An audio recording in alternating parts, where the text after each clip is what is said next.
जय माता की मित्रों, मैं धनेश्वर महतो। छत्तीसगढ़ में इतना बड़ा हमला किया गया है देश की सेना के ऊपर, वीर जवानों के ऊपर नक्सलियों द्वारा। 25 जवान हमारे शहीद हो गए हैं और 15 जवान लापता है। और देश के गृह मंत्री कर क्या रहे हैं? क्या उनकी जिम्मेदारी है? क्या उनका दायित्व है? क्या वो अपने दायित्व को निवाह कर रहे हैं ईमानदारी पूर्वक? नहीं कर रहे हैं। वो व्यस्त हैं।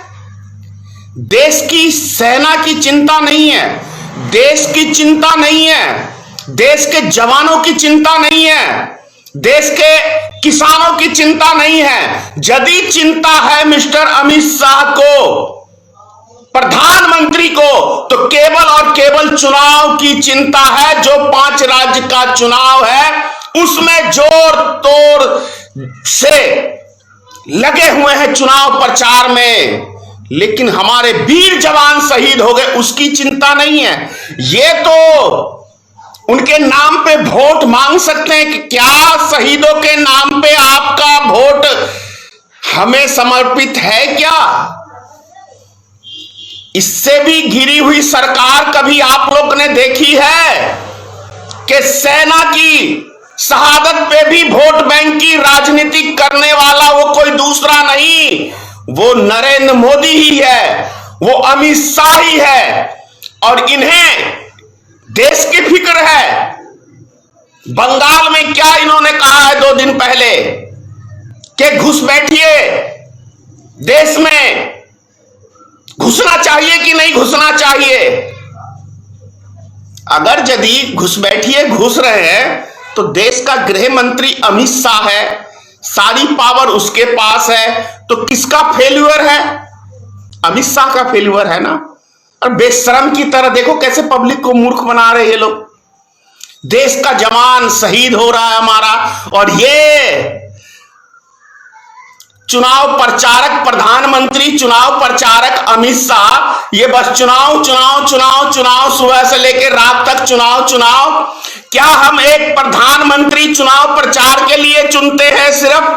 क्या देश का गृह मंत्री का सिर्फ चुनाव प्रचार की ड्यूटी है? अब क्या मंत्रियों का काम चुनाव प्रचार करना है? क्या मुख्यमंत्रियों का काम चुनाव प्रचार करना है? क्या प्रधानमंत्री का काम सिर्फ ये रह गया है कि चुनाव प्रचार करना है? चाहे देश हमारा कहीं भी चले जाए, कोई लेना देना नहीं है देश की जनता से, कोई लेना देना नहीं है देश के किसान से, कोई लेना देना नहीं है देश के वीर जवानों से जिसकी शहादत पे ये लोग वोट मांगने का काम करते हैं। क्या कहते हैं आप लोग? फैसला आपको करना है कि क्या ऐसे व्यक्ति प्रधानमंत्री बनने की योग्यता रखते हैं? क्या ऐसे व्यक्तियों के हाथ में देश की भागदौड़ देनी चाहिए? क्या ऐसे व्यक्तियों की बातों पे हमें विश्वास करना चाहिए? किस मामले में ये लोग आज तक सक्सेस हुए हैं? सिर्फ एक मामले में, हिंदू मुसलमान की बीमारी फैलाने में, देश में नफरत फैलाने में, देश में दंगे फसाद फैलाने में, सिर्फ और सिर्फ इसके अंदर ये सक्सेस हुए। बाकी जितने भी मैटर हैं, चाहे वो विकास का मैटर हो, देश की सुरक्षा का मैटर हो, देश की सेना का मैटर हो, देश के किसान का मैटर हो, सभी मामलों पे 0% साबित हुए हैं।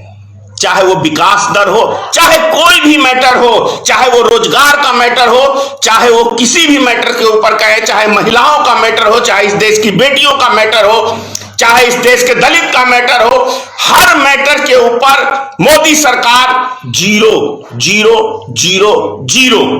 अगर ये सिर्फ हीरो है तो सिर्फ दंगे फसाद और हिंदू मुसलमान, इसके अलावा इनके पास कुछ भी नहीं बचा हुआ है। तो आप लोग थोड़ा सा संभलिए, थोड़ा सा स्थिति की गंभीरता को संभलिए, समझिए।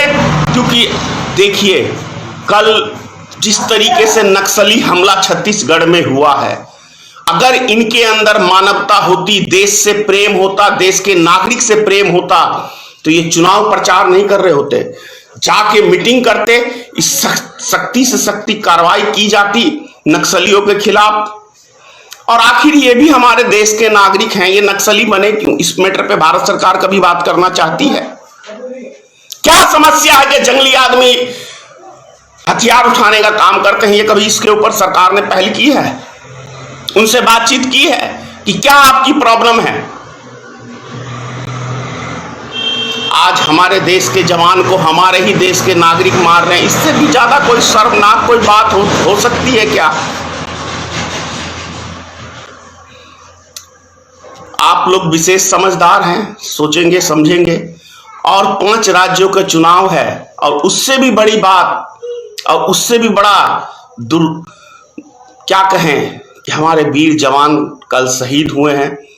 इससे ज्यादा और शर्मनाक बात, इससे ज्यादा और निंदनीय कुछ भी नहीं हो सकता। हमारे देश के जवान को भी सोचना चाहिए, हमारे देश के नक्सलियों को भी सोचना चाहिए, हम किसको मार रहे हैं? अपने ही देश के अपने ही नागरिक को मार रहे हैं।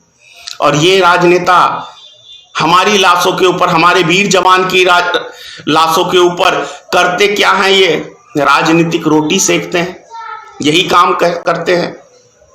जय हिंद।